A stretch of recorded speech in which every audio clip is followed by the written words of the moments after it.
우리가 계속 사무엘상 말씀을 보고 있습니다. 지금 이 사무엘상에 진행되어지는 이 스토리의 내용은 사울 왕이 다윗을 자신의 왕위를 위협하는 존재로 생각하고 다윗을 미워하고 또 죽이려고 하는 그러한 이제 상황입니다. 근데 사울 왕이 그렇게 생각하고 있는 반면에 아이러니하게도 사울의 아들인 요나단은 다윗을 좋아합니다. 사울이 다윗을 싫어하는 이유는 자신의 왕위를 위협하는 존재라고 생각하기 때문입니다. 그런데 또 한편으로 보면요, 사울의 입장이지만 요나단의 입장도 사울과 비슷한 상황입니다. 왜냐하면 사울 다음으로 왕이 되어야 될 사람은 요나단입니다. 그런데 그 왕위의 자리를 위협하고 있는 다윗과 같은 존재를 요나단은 싫어하지 않는다는 겁니다. 요나단은 어떻게 보면은 요나단에게 더 위협이 되는 존재가 다윗이라고 이야기할 수 있는데, 요나단은 다윗을 사랑하고 또 다윗을 좋아합니다. 요나단은 왕위에 대해서 욕심이 없는 사람일까요? 왜 욕심이 없겠습니까? 왕이라는 그 자리가 어쩌면 권력의 최고의 자리인데, 이 자리가 뭐 부럽지 않다 이야기하는 것은 뭐 그걸 겁니다. 그런데 요나단이 그러한 다윗임에도 불구하고 다윗을 좋아한다라는 것은, 요나단이 지금까지 성경 말씀을 쭉 읽으면서 우리가 볼 수 있었던 것은, 요나단은 믿음의 사람이었습니다. 신앙의 사람이었습니다. 그래서 그가 왕위의 자리에 오르는 것은 내가 왕의 아들이기 때문에 왕위에 오르는 것이 아니라, 왕의 아들이라 할지라도 하나님께서 택하시고 하나님께서 세우시는 사람이 왕이 되어야 된다는 생각, 그것이 컸다는 겁니다. 사울도 그가 왕이 처음 될 때에 하나님께서 자신을 세우신 것에 대해서 고백하면서 어떻게 내가 왕이 될 수 있습니까? 라고 이렇게 고백합니다. 우리가 보통 자리, 직분, 이게 권력은 아니지만 어떤 일을 맡을 때 우리가 이런 고백을 하지 않습니까? 부족한 저에게 하나님께서 이 일을 맡겨주셨다고 생각하고 제가 최선을 다하겠습니다. 이렇게 고백합니다. 근데 부족한 저에게 하나님께서 저에게 이 직분을 맡겨주셨습니다 라고 한다면, 내가 지금 맡아 있는 이 직분을 다시금 거두어 가시는 분도 누구이십니까? 하나님이시라는 겁니다. 그 직분을 주시는 자도 하나님이시라고 한다면, 이 직분을 다시금 거두시는 분도, 이 일을 다른 사람에게 또 맡기시는 분도 하나님이시라는 것을 고백하는 내용입니다.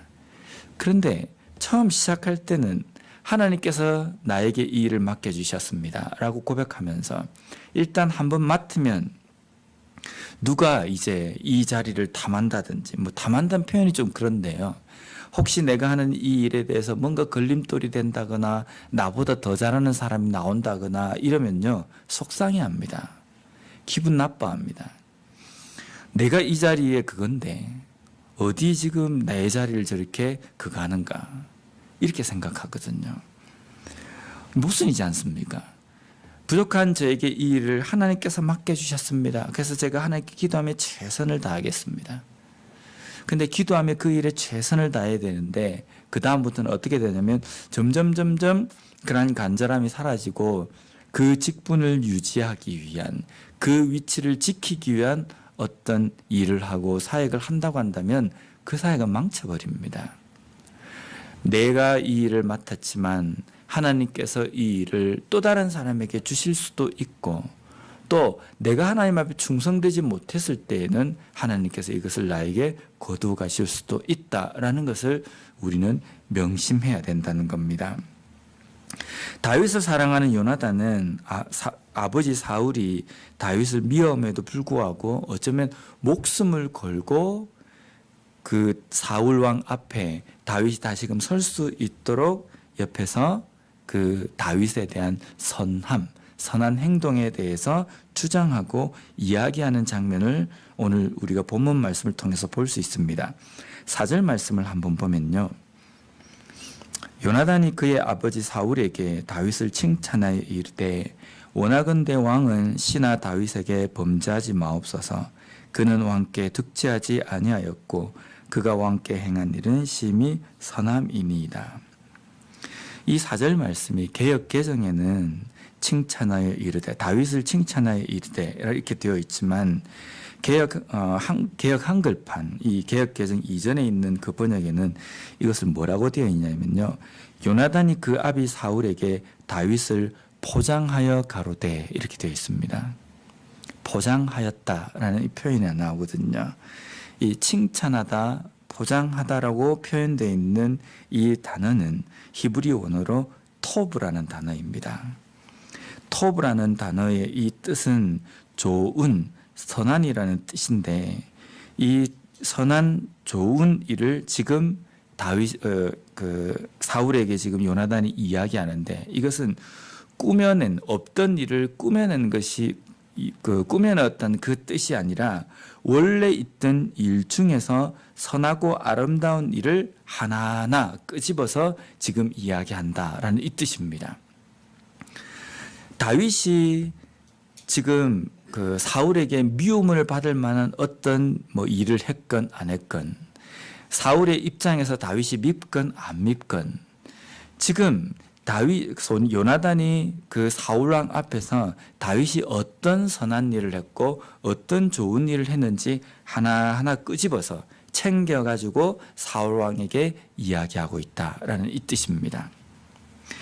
이 본문의 이 문장의 이 내용들을 보면서 우리가 느낄 수 있는 게 뭐냐면요.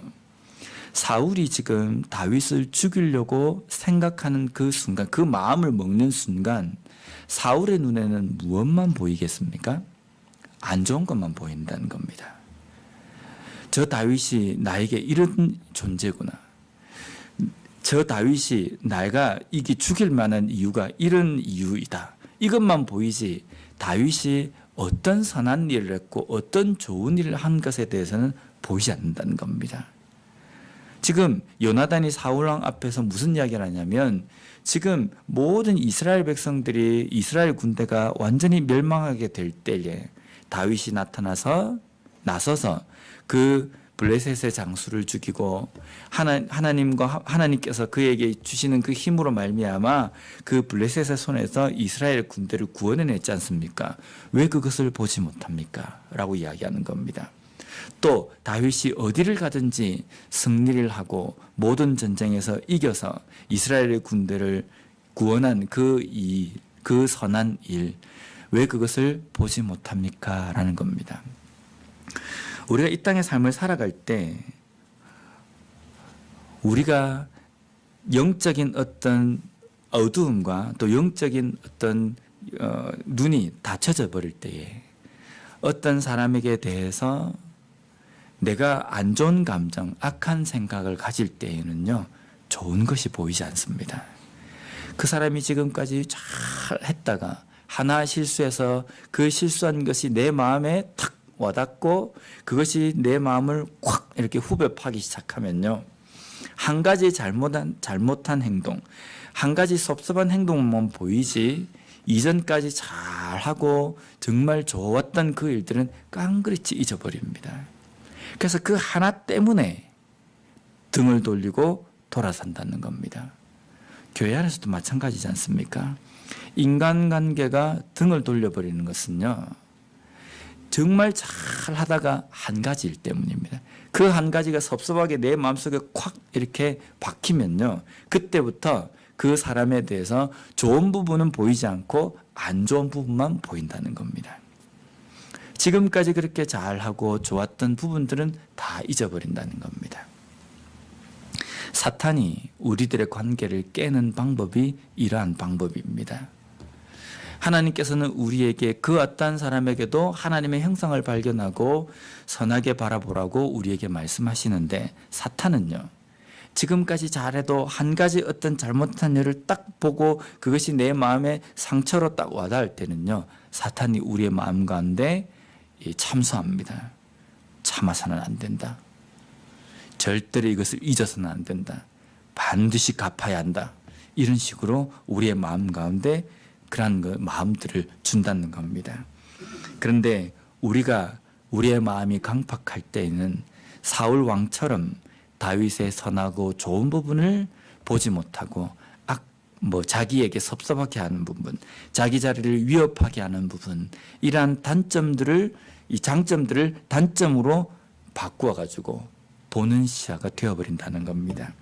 그래서 우리는 다른 사람에 대해서 그런 마음이 생길 때에 혹시 지금 내가 악한 생각으로, 완고한 마음으로, 강팍한 마음으로 되어 있기 때문에 그 사람에 대해서 선한 부분이 보이지 않는 것이 아닐까라는 것을 다시 한번 돌아봐야 된다는 겁니다.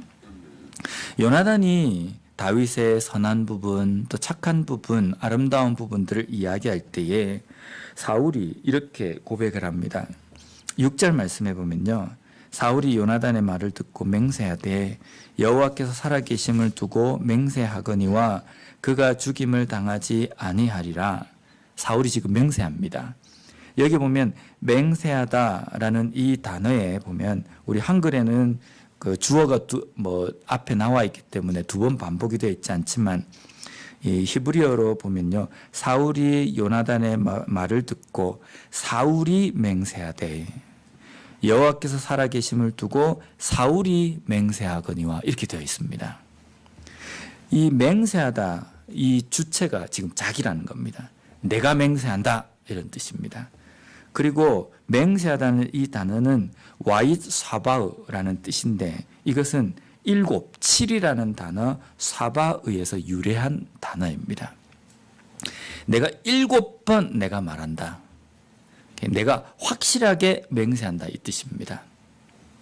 사울이 지금 요나단의 이 말을 듣고 어떻게 이야기하냐면 내가 반드시 맹세한다. 반드시 이렇게 이루어질 것이다. 거기에다 앞에 뭐라고 또 전제를 붙이냐면요, 여호와께서 살아계심을 두고 내가 맹세한다. 사울이 맹세한다. 이렇게 되어 있습니다. 사울이 여호와의 이름도 걸고 자신의 이름도 걸고 그것도 한두 번도 아니고 7번 내가 맹세한다 라고 이야기한다면 사울은 이 맹세를 지켜야 되지 않습니까? 근데 나중에 어떻게 됩니까? 여전히 그는 사울을 죽이려고 합니다. 자신의 죄성, 우리의 악함, 이러한 것들은요, 우리가 맹세한 것도 지킬 수 없을 만큼 우리는 연약한 존재라는 겁니다. 그래서 예수님께서는 우리에게 이것은 이렇다, 저것은 저렇다라고 하지 결코 맹세하지 말라라고 말씀하시는 이유는 너희들 자신이, 우리들 자신이 우리의 마음을 걸고 어떠한 신념을 걸고 맹세한다 할지라도 우리는 지킬 수 없는 연약하고 악한 존재라는 겁니다. 우리가 다른 사람을 못 믿겠다라고 이야기하지만 우리가 우리 자신도 못 믿습니다. 나는 절대로 이런 일을 하지 않겠습니다. 그런 말을 요즘은 잘 안 쓰지 않지만 제 어릴 때는요, 하나님의 살아계심을 두고 맹세한다라고 이렇게 맹세해놓고 그 맹세가 며칠 가냐면요, 며칠 가지도 않습니다. 왜 우리가 예수님께서 우리에게 말씀하실 때 맹세하지 말라라고 이야기하시냐면 우리가 연약한 존재이기 때문입니다. 그래, 연약한 존재이기 때문에 맹세는 아예 하지 말고 약속도 하지 말라 이 뜻이 아니라 우리가 한 맹세도 지키지 못하는 연약한 존재이기 때문에 매 순간순간 우리에게 다가오는 그 일을 내가 맹세한 것으로 지키기 위한 어떤 삶이 아니라 내 연약함을 인정하고 하나님께서 나에게 힘을 주셔야지만이 이것을 내가 견뎌낼 수 있다라는 그 고백을 하라는 겁니다. 자만하지 말고 매 순간순간 하나님께서 함께 하시지 않으면 내가 할 수 없다는 그 고백을 하면서 살아가라는 겁니다. 사울도 지금 자신만만하게 고백하지만 그는 불과 얼마 있지 않아서 그것을 뒤집어 엎습니다. 그래서 또 다윗을 죽이려고 합니다. 교만은 여전히 하늘을 치솟습니다. 오늘 이 사울의 모습을 통해서 우리 자신을 돌아봤으면 좋겠습니다. 매 순간순간 나의 연약함을 고백하고 하나님 앞에 기도하고 하나님께 힘을 구하면서 하루하루 순간순간 살아갈 수 있는 우리가 되었으면 좋겠습니다. 또한 그 누구를 본다 할지라도 항상 그 사람에게서 선하고 아름답고 좋은 것들을 바라볼 수 있는 우리가 되었으면 좋겠습니다. 그러므로 말미암아 오늘 하루도 하나님께서 우리에게 주시는 그 말씀과 그 뜻대로 승리하며 말씀 가운데 살아가는 우리와 우리 교회가 되었으면 좋겠습니다. 기도하겠습니다.